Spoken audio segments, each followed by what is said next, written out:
माँ, माँ। अरे क्या माँ माँ कर रहा है? बकरी का बच्चा है क्या? अरे माँ, मजाक छोड़ो। मुझे फाइनली वो मेन चौराहे वाली दुकान मिल गई है। अब देखना, आपका बेटा दुगनी स्पीड से पैसा कमाएगा। ओफो, ये क्या? मेरी ऑनलाइन मेकअप क्लास चल रही है। इतनी जोर से क्यों बोल रहे हो आप दोनों? अरे मेरी धर्म पत्नी जी, मेकअप क्लास बाद में करना। वो चौराहे वाली दुकान मिल गई है हमको। अरे वाह! रुको, मैं अपनी माँ को फोन लगाकर बता देती हूँ। अरे मैं भी अपने रिश्तेदारों को बता देती हूँ, कितनी खुशी की बात है। हाँ हाँ, मैं भी अपने दोस्तों को बता देता हूँ। एक हफ्ते बाद रजिस्ट्री है। बस, घर में खुशी का मौका था। उन तीनों ने अपने अपने फोन उठाए और लोगों में बात फैलाना शुरू कर दिया। और रही सही कसर, श्वेता बहू ने अपने पड़ोस में सबको बताकर कर दी। अरे वर्मा आंटी, अब हम भी जल्दी कार ले लेंगे। घर का रेनोवेशन होगा और ठाट से रहेंगे हम भी। अरे, ऐसा क्या हुआ? लॉटरी बाटरी लग गई है क्या? अरे, इस बार चौराहे वाली मॉल में हमको भी दुकान मिल गई है। दुकान नंबर 21, जो एकदम चौराहे पर है। अब ग्राहक बढ़ेंगे तो आमदनी भी बढ़ेगी ही ना। अरे वाह, कितनी खुशी की बात है। मैं बहुत खुश हूँ तुम्हें इतना खुश देख के। बाकी एक बात कहूँ, सबको मत बताते फिरना। किसी की नजर लग जाएगी तो खुशी की खबर वापस लौट जाएगी। हैं? ऐसे थोड़ी ना होता है। अब डरा रही हो? अरे सही कह रही हूँ। काली नजर कहते हैं इस चीज को, जब आप किसी को कुछ बताओ और वो काम बिगड़ जाए। अरे लेकिन मैं तो। तुमने सबको बता दिया ना? हाँ, फोन लगा लगा के। अब बच के रहना। काली नजर बड़ी खतरनाक होती है।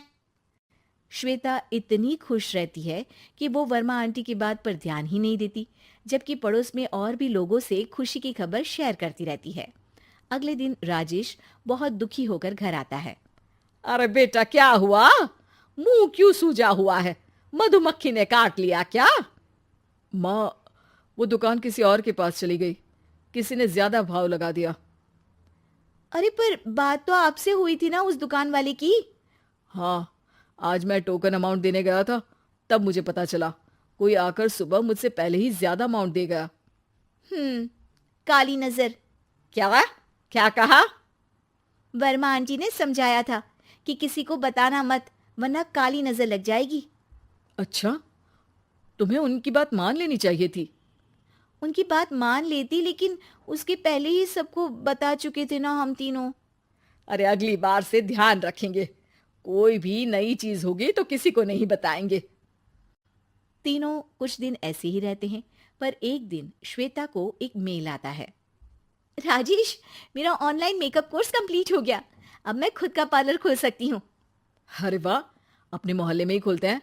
ये जो घर के सामने दुकान है ना, वहीं। हाँ, यहाँ सस्ती भी मिल जाएगी। अगले दिन श्वेता वर्मा आंटी के पास जाती है, मिठाई का डब्बा लेकर। अरे आओ आओ, कैसे आना हुआ? जोर से नहीं बोलूंगी। वो सामने वाली दुकान है ना, वहां मैं अपनी पार्लर की दुकान खोलने वाली हूँ। उसकी मिठाई है। अरे वाह, बहुत बधाई हो तुमको। हाँ, मैं कमाने लगूंगी तो राजेश पर पूरे घर का बोझ नहीं रहेगा ना आंटी जी। ये तो है। पर ये बता कि तूने ये बात किसी और को तो नहीं बताई ना? अरे नहीं नहीं, पिछली बार गलती कर दी थी।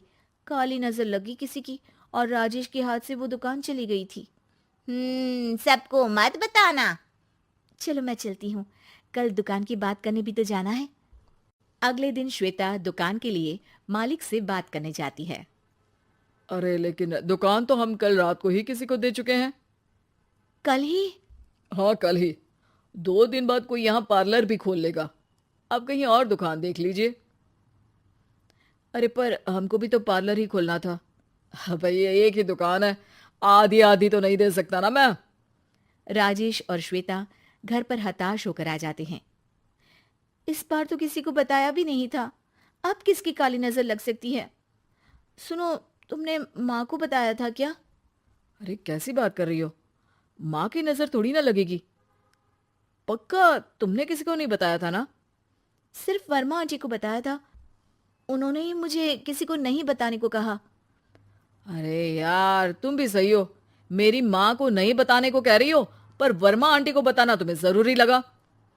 अरे वर्मा आंटी ने ही तो काली नज़र के बारे में बताया था ना, वो हमेशा हमारा भला ही तो चाहती हैं। मेरी माँ भी हमारा भला ही चाहती है। अरे पर चिल्ला क्यों रहे हो? बात नहीं कर सकते क्या आराम से? नहीं आता वो आराम से बात करना, और करना भी नहीं चाहता हूं मैं। दुकान जाने का दुख गुस्से में बदल गया था और राजेश और श्वेता में बात बंद हो गई थी। 2 दिन बाद मोहल्ले में पार्लर का इनॉग्रेशन हुआ, जिसमें मोहल्ले के सभी लोगों को बुलाया गया, पर श्वेता, राजेश और माँ नहीं जाते। माँ, अंदर आ जाओ। क्या देख रही हो? अरे नया पार्लर देख रही हूं अपने आंगन से। देखो, माँ को दूसरे का सुख देखने में कितना मजा आ रहा है। मेरा दुख नहीं दिख रहा इन्हें। यहाँ मेरा पार्लर भी तो हो सकता था। अरे चुप रहो यार, हर बात में लड़ाई क्यों ढूंढ रही हो? राजेश और श्वेता फिर बहस करने लगते थे। तभी माँ ने दोनों को बाहर बुलाया। अरे जरा देखो तो, दुकान चलाने वाले का बोर्ड पर नाम क्या लिखा है? श्रुति वर्मा। गाड़ी निकाले बेटा, हमें कहीं जाना है। काली नजर का इलाज कराने। राजेश अपनी बाइक निकालता है। तीनों ट्रिपलिंग कर रहे हैं। माँ राजेश को उस मॉल वाली दुकान पर लेकर जाती है जहां राजेश अपनी दुकान खोलने वाला था। यही दुकान लेना चाहता था ना तू? हाँ, पर इनको भी दुखी करने लेकर आई हो क्या यहाँ पर दुकान दिखाकर? वहां काफी नहीं था? अरे श्वेता, थोड़ा सब्र रख, अभी पता चलेगा कि हम यहाँ क्यों आए हैं। बता, इस दुकान चलाने वाले का नाम क्या है? अनुपम वर्मा। कुछ समझ में आया? वो दुकान वाली श्रुति वर्मा, ये दुकान वाला अनुपम वर्मा, और हमारे पड़ोस में हमने उस दुकानों के बारे में बताया किसको था? वर्मा आंटी को। मतलब वर्मा आंटी ही हमारा काम बिगाड़ रही है?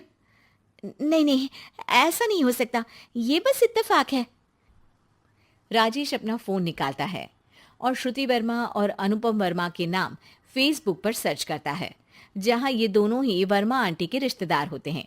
श्वेता को समझ में आ जाता है कि वर्मा आंटी की ही नजर काली नजर है। अब क्या करना है? कोई भी खुशी की खबर हो तो काली नजर से बचना है, यानी वर्मा आंटी से बचना है। अरे पर मुझे ये समझ में नहीं आया कि वो हमारे साथ ऐसा क्यों करेंगी। अरे बेटा, एक सीख है, दूर के आदमी को आपकी तरक्की से कम परेशानी होगी, पड़ोसी को ज्यादा। दोनों माँ की बात में हामी भरते हैं और अगला काम चुपचाप करने की कसम खाते हैं, ताकि आगे से वर्मा आंटी कोई काम ना बिगाड़ सके।